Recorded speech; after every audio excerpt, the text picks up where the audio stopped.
आपल्याला सुरू केलेली ही गोष्ट काही जमतच नाहीये की काय असं वाटू लागतं. आणि इथेच तू चुकतोस. तुझ्या मस्तिष्कात दोन मन वावरत असतात. त्यातील एक मन तुला नवनवीन गोष्टी करायला प्रवृत्त करतं आणि दुसरं तुला कायम आराम करायला शिकवतं. म्हणजेच तू आठवून बघ, कधी कधी तू एखादी गोष्ट चांगली करायची ठरवतोस पण त्याला मुहूर्तच मिळत नाही.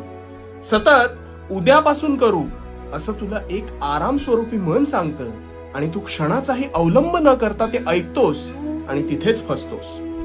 अरे कुरुक्षेत्रावर आम्ही अर्जुनाला काय सल्ला दिला होता? जो स्वतःच्या तत्वांशी प्रामाणिक राहतो तोच हे जग जिंकतो.